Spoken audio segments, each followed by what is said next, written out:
It's like a little bit of heaven here on earth.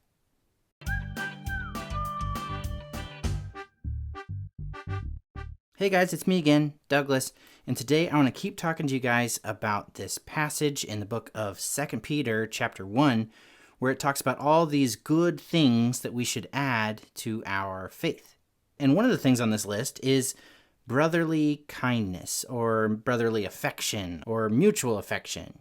Now, the Greek word used here in this passage for brotherly kindness it's a word for love. And this is like a zero cooties kind of love. Greek actually has several different words that mean love, and they mean different kinds of love. And the word used here means brotherly love.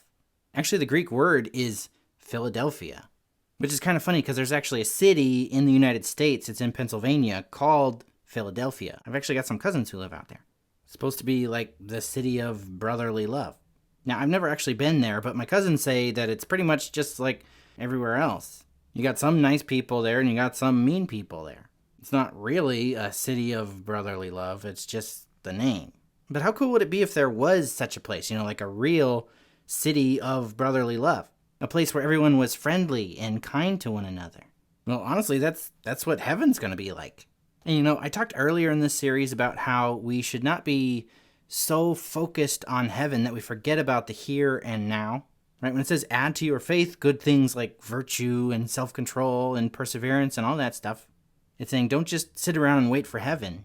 Focus on what's in front of you and live for God here and now. And though I think that only thinking about heaven and just waiting around for heaven is a great way to be ineffective and unfruitful in this life, I think that it can be a really awesome thing when we are focusing on heaven and we are asking ourselves, how can I bring a little bit of heaven to earth?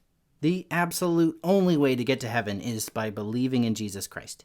Jesus died for you so that you could live forever with him. So we can't really bring heaven to people. But when we live for God, when we are walking with him, we can experience a little bit of what heaven is like. And we can share that little bit with those around us. And we absolutely should.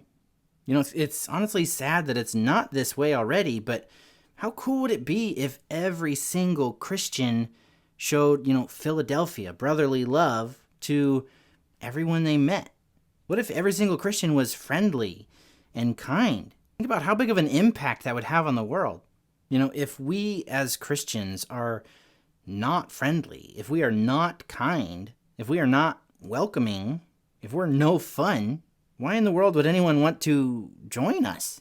Now, I'm not saying that you have to be an extrovert to be a good Christian. I'm not saying you have to love parties and stuff to be a good Christian. But you do have to be friendly. You do have to be kind. You do have to show brotherly love to those around you. Now, I say have to, but this is a good thing. It is in no way a bad thing to be kind, and it is a bad thing to be unkind. Making new friends is not as easy for some people as it is for others. But we can all be friendly. We can all be kind. We can all be welcoming. We can all show Philadelphia, brotherly love. This passage in the book of 2 Peter chapter 1, where it has this whole list of things that we should add to our faith, it also says that when we do these things, it will keep us from being ineffective and unfruitful.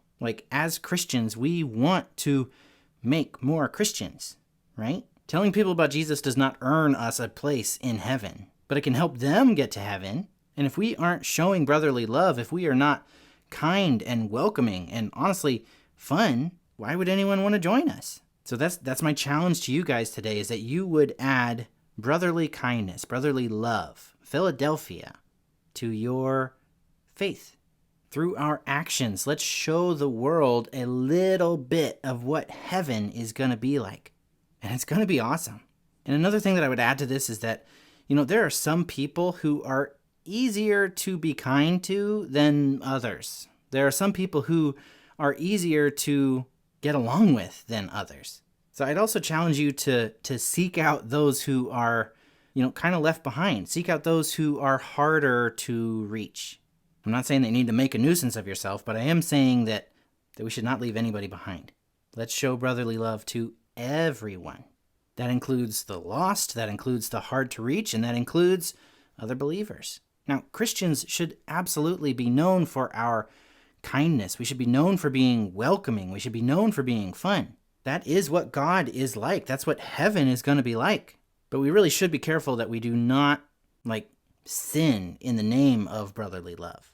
Sin often claims to be kind. It often claims to be welcoming. It often claims to be fun. But real kindness, real welcoming, and real fun does not need to be sinful. So be sure to watch out for that, because that's a pretty easy trap to fall into.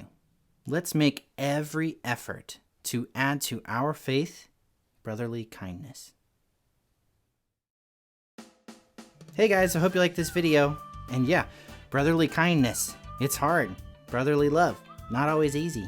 But without it, we're not going to be able to share the good news of Jesus Christ with the world. Not effectively, anyhow. As Christians, we should be known for our kindness. We should be known for being welcoming. We should be known for our fun. And I kind of don't think that we are.